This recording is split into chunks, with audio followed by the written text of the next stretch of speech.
Gracias, señora presidenta.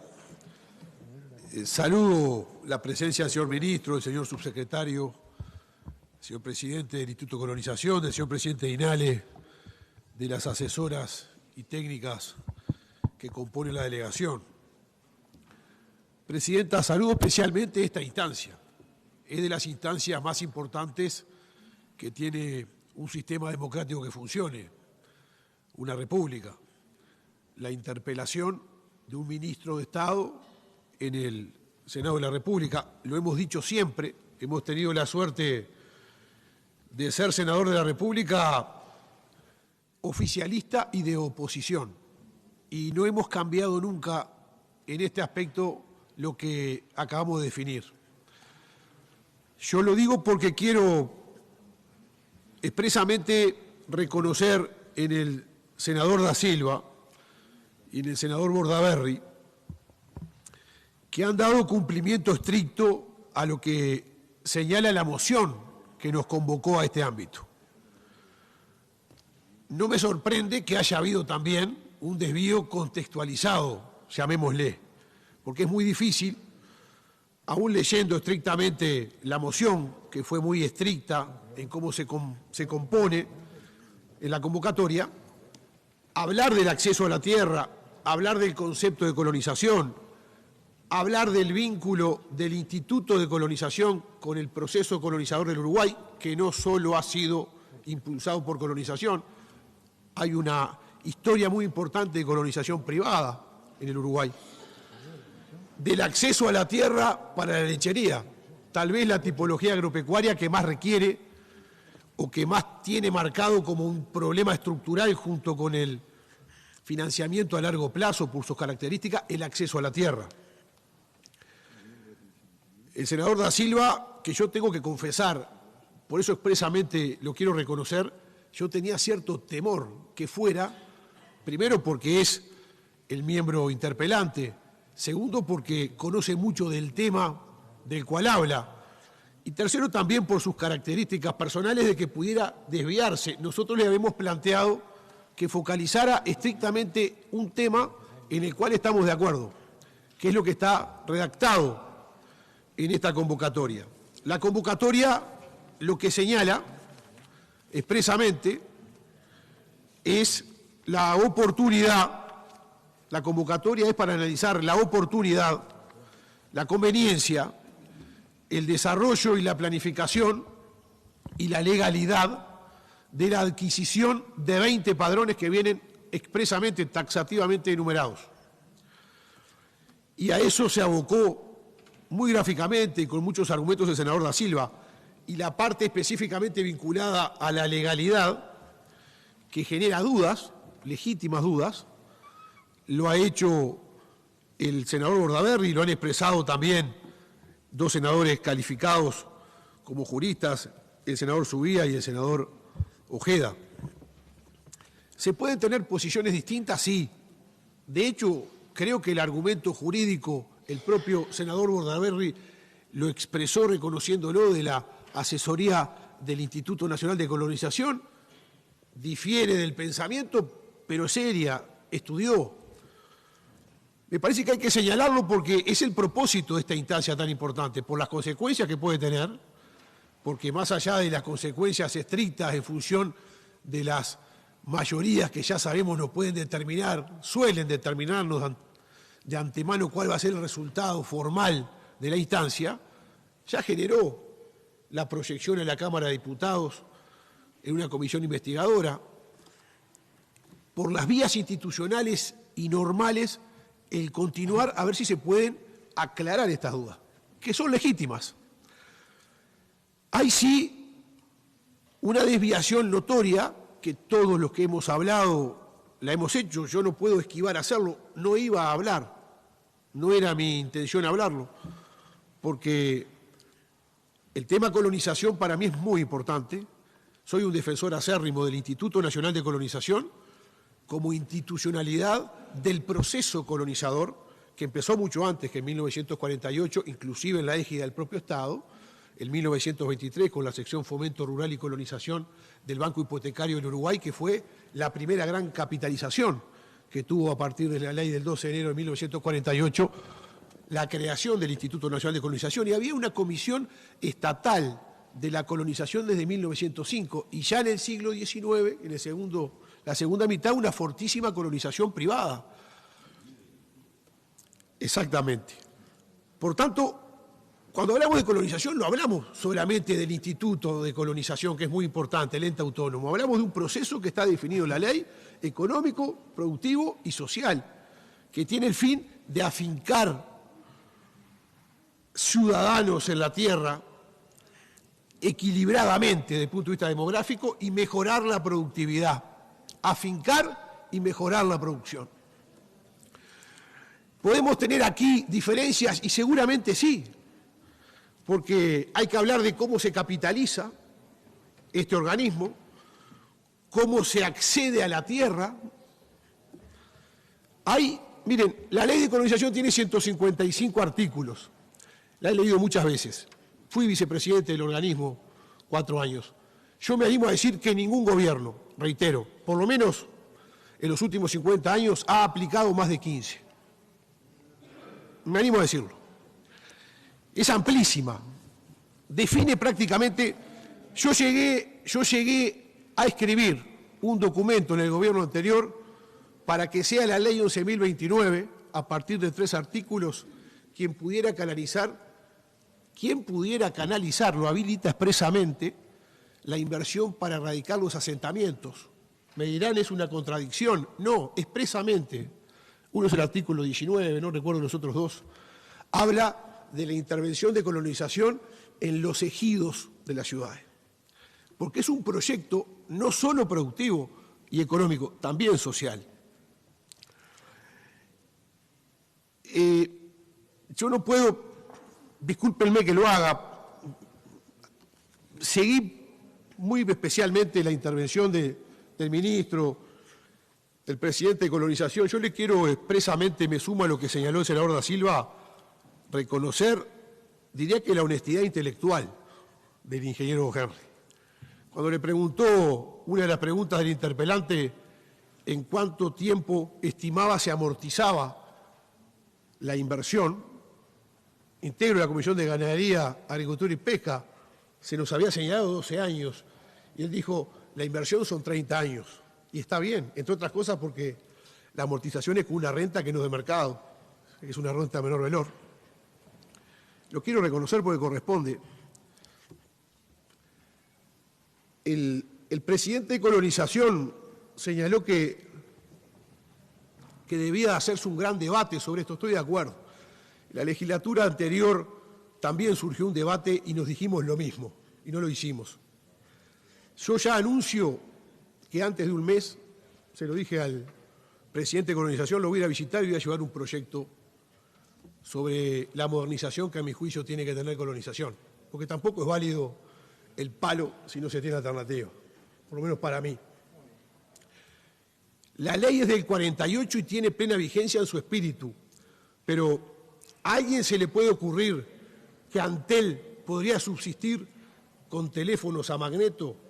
Yo creo que no. Hay que modernizarlo. Estamos en el siglo XXI.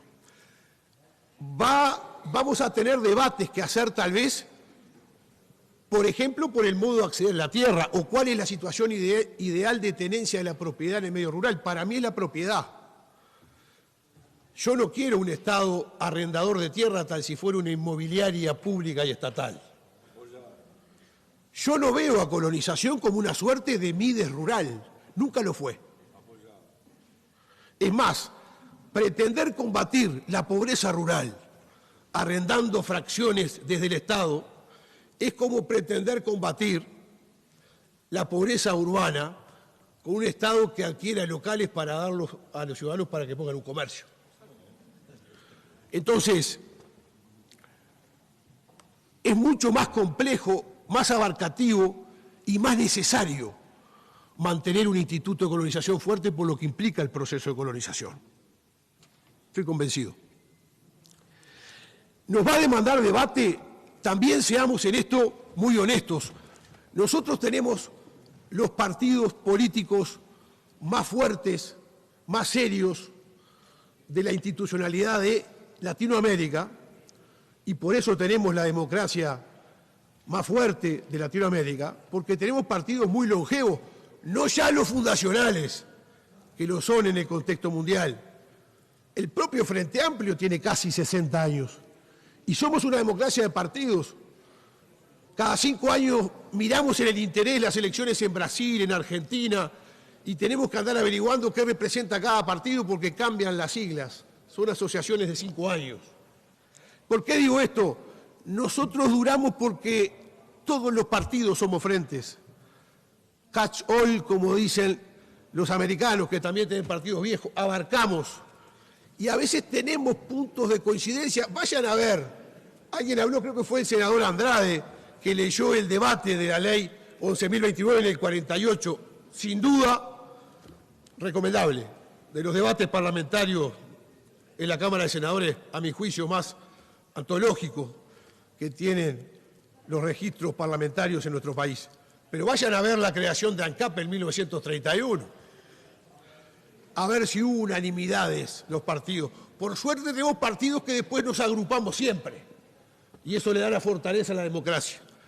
Pero tal vez nos obligue, cuando hay temas como esto, sí a tener debates serios y profundos y convocarnos para ello.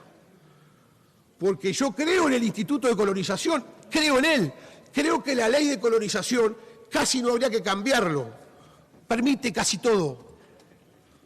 Hay colonización definida en la ley de las maneras más diversas.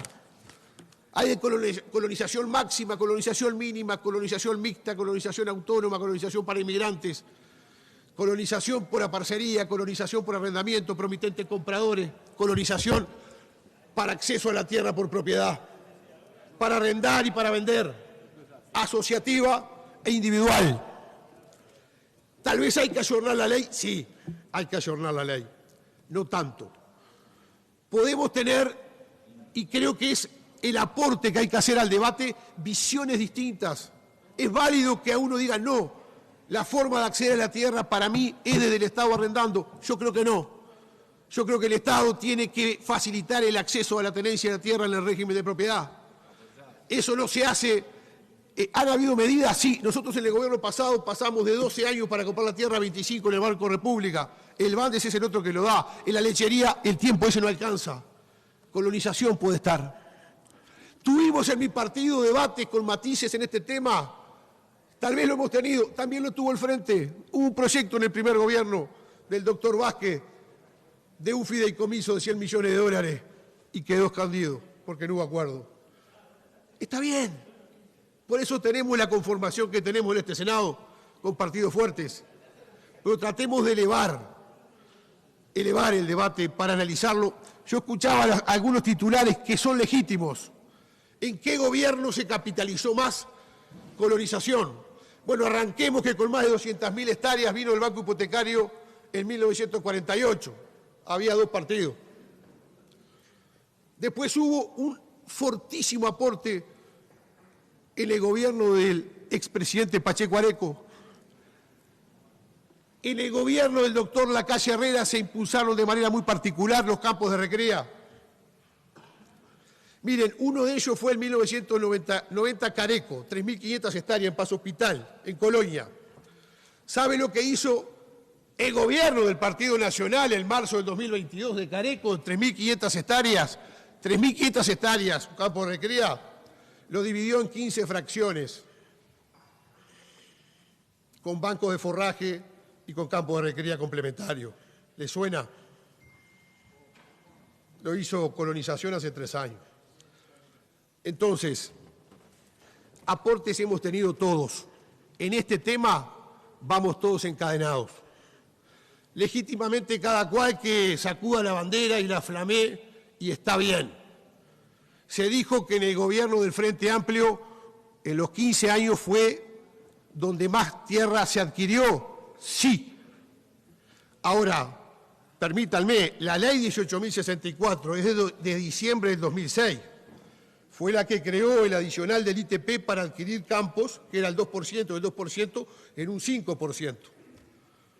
Pero nosotros, con la firma mía y del doctor Jorge Larrañaga, en mayo del 2005, presentamos en este Senado el proyecto de ley de repoblamiento de la campaña, que fue el que establecía que la totalidad de lo recaudado del ITP en las transacciones de bienes inmuebles rurales fuera en su totalidad. Fue lo que se cambió en la ley 18.064, que Astori después la hizo cambiar, el artículo 7, porque en julio del 2007, cuando la reforma tributaria lo quería sacar, y la transacción fue que el promedio de lo que se recaudó se virtiera en una partida hasta el 2011, después fue adentro del ISIR, y un capítulo del ISIR que se declaró inconstitucional hizo que se cambiara esa plata, y en el 2016 se puso de nuevo, y el artículo 588 del presupuesto del gobierno del Partido Nacional lo condicionó. Y anduvimos peleando con Botana en la solución que terminó. Todos tenemos parte. Es de los organismos del Uruguay que más nos identifica.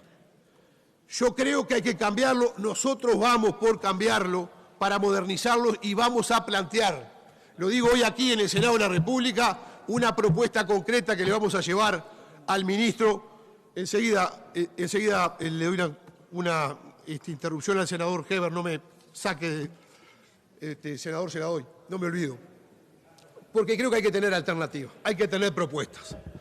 Pero quería señalar esto en el marco de esta reivindicación que me parece justa.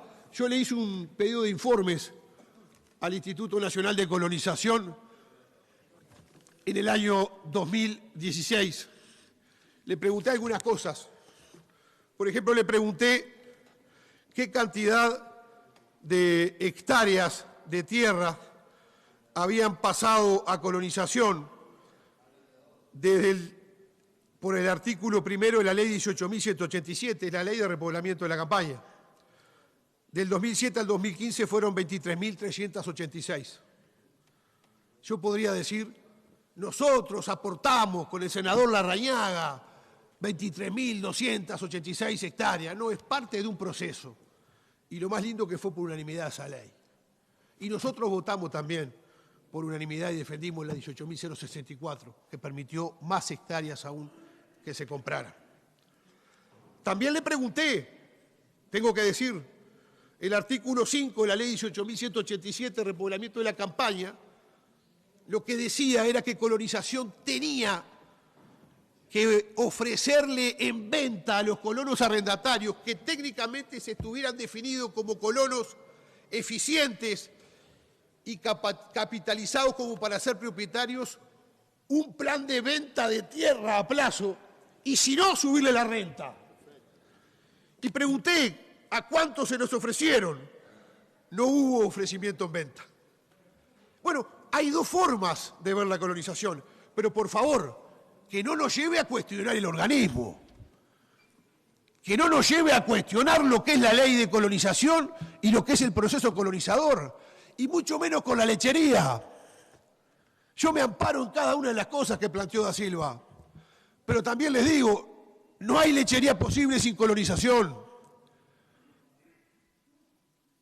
Las colonias lecheras de la cuenca lechera, la colonia Italia, la colonia Malmica, la colonia Francomaglio, la colonia Fernández Crespo, la colonia Carritini, la colonia 33 Orientales en Florida, la colonia Rosendo Mendoza o Valle Verdes en Colonia, la colonia San Javier o la colonia Ofir o la colonia Luis Alberto Herrera. Es Claldi, es Claldi.